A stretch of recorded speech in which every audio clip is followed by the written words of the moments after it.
But the biggest loss of capital here will be the human capital of young men who are sitting and staring at their phone and watching the price of Bitcoin or the price of AMC.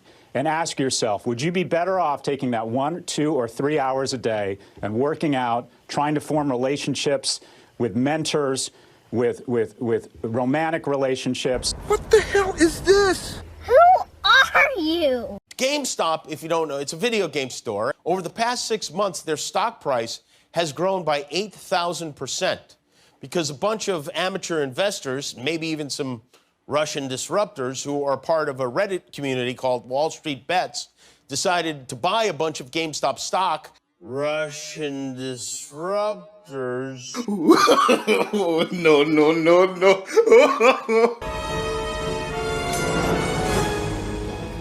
If I were you, I'd turn back. Yeah? Well, if you were me, then I'd be you! And I'd use your body to get to the top! You can't stop me no matter who you are! Le who? The her.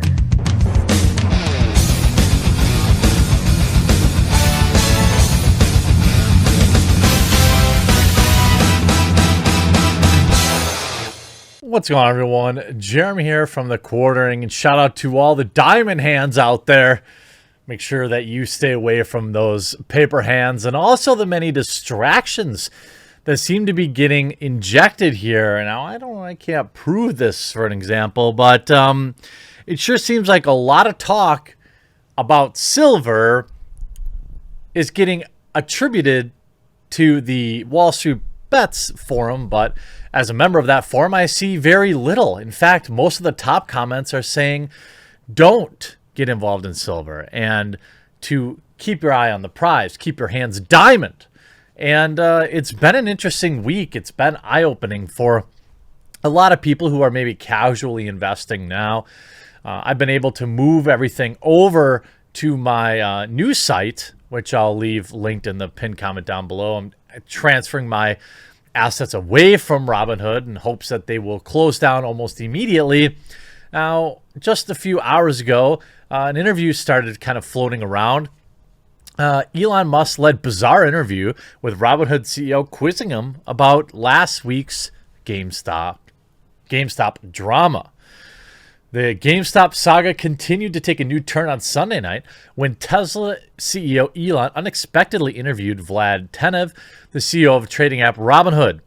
Robinhood was the target of widespread outrage last week when it stopped users from purchasing shares of GameStop, AMC, and BlackBerry. It's still doing that, by the way. It has opened up a little bit of some of these, but you can still not buy GameStop on the platform.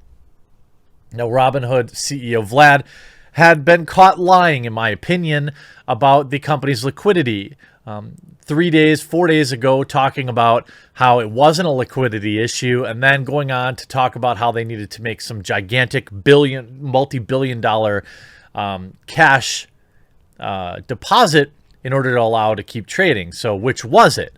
You know, of course, Musk went on a Clubhouse for a wide-ranging interview in which he spoke about his plans to colonize Mars, his neural technology, Neuralink, and much more. Musk brought in Tenev, introducing him as Vlad the Stock Impaler. Spill the beans, man. What happened last week? Why couldn't people buy GameStop, Musk said. The people demand an answer, and they want to know the details and the truth. Tenev said Robinhood had been forced to temporarily stop users from buying these stocks because a surge had resulted in a deposit requirement of $3 billion from the National Securities Clearing Corporation. Robinhood had raised only $2 billion in venture capital, spoke with the NSCC to get that requirement reduced to $700 million. Tenev said that the NSCC's decision making the process to get to the $3 billion figure was opaque, and it was hard to know why they settled on that. Did something shady go down there, Musk asked. Tenev answered that he wouldn't say so, adding that NSCC had been cooperative in the initial $3 billion deposit request. Musk asked whether Citadel Securities, a market maker of intermediary for Robinhood, could have influenced the NSCC's decision. There was a rumor that Citadel or other market makers kind of pressured us into doing this. Tenev said that's just false. Well, I mean, somebody from Wall Street would never lie. But wouldn't they have a strong say in who got put in charge of that organization, since it's an industry consortium and not a government consortium or not a government regulatory agency, Musk said of the NSCC. Tanner said he didn't have any reason to believe that. Then you're getting into the conspiracy theories a little bit, he added. A Citadel spokesperson told Insider that Citadel Securities had not instructed or otherwise caused any brokerage firm to stop, suspend, or limit trading or otherwise refuse to do business. Citadel Securities remains focused on continually providing liquidity and our clients across all market conditions, blah, blah, blah, blah. Many Reddit traders said the motivation for galvanizing meme stock was to take on hedge funds with heavily shorted stocks. Musk said, who had historically attacked short sellers, has been described as a sort of folk hero for Reddit day traders. This wasn't the first time Musk demanded answers from Robinhood. Last week, he expressed support for Representative Alexandria Ocasio-Cortez's call for the Financial Services Committee to hold a hearing. This on top, however, Vlad 3 days ago talking about it not being a liquidity issue, and then today, of course, talking about it then being a liquidity issue, but I can't play it because I don't think, maybe let's try. I may have to cut it out. Inside the firm. And my question about that then raises all sorts of new questions about whether there's a systemic issue underneath the system and underneath the company unto itself. No, there was no liquidity problem. And to be clear, this was done.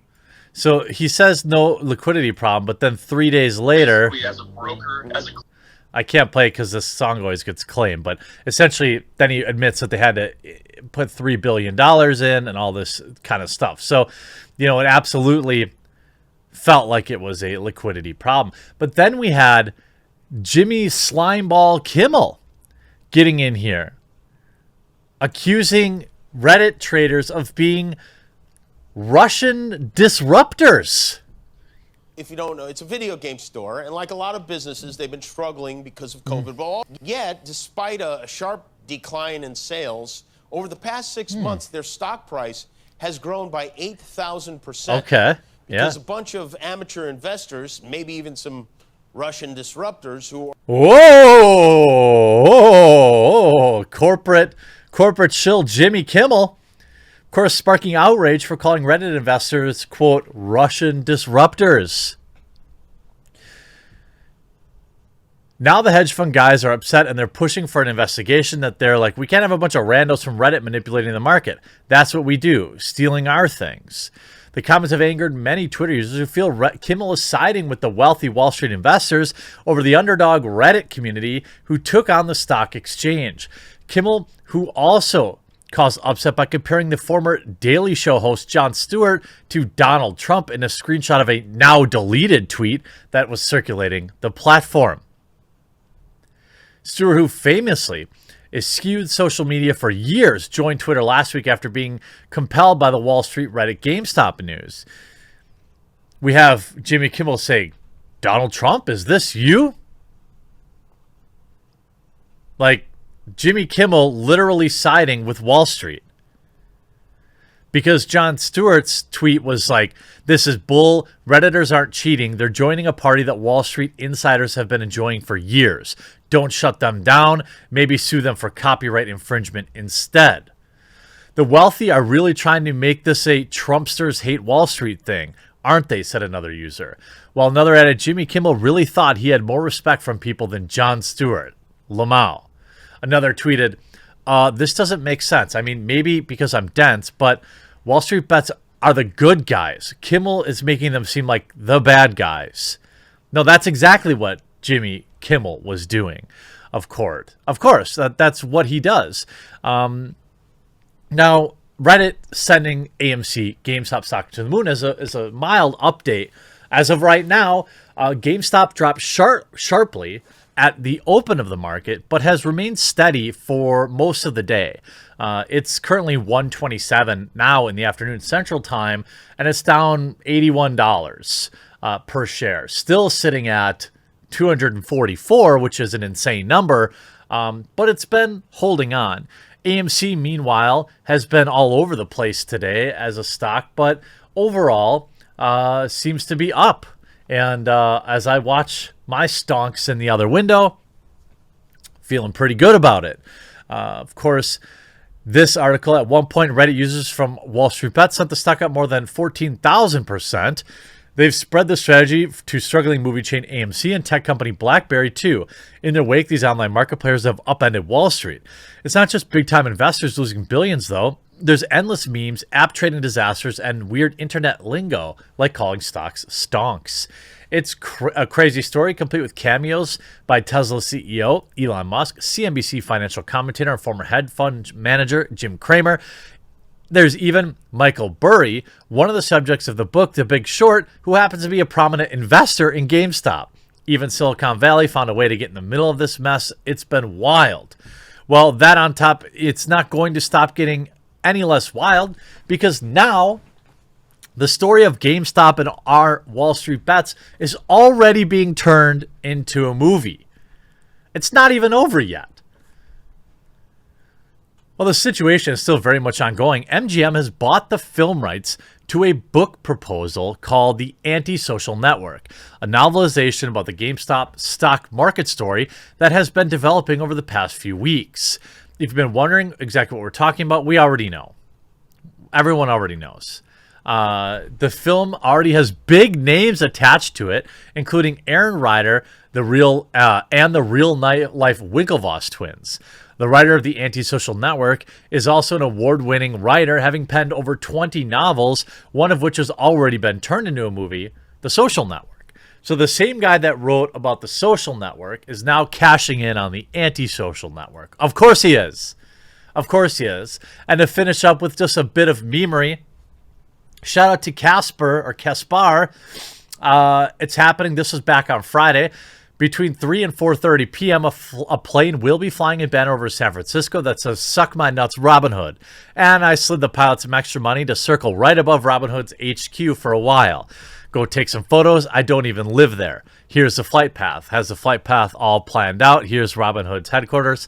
And yes, it absolutely happened. The plane is in the air. You have, I can't believe Robin Hood could see this from their front window. And here you have from Nowadays Media. I don't know who that is.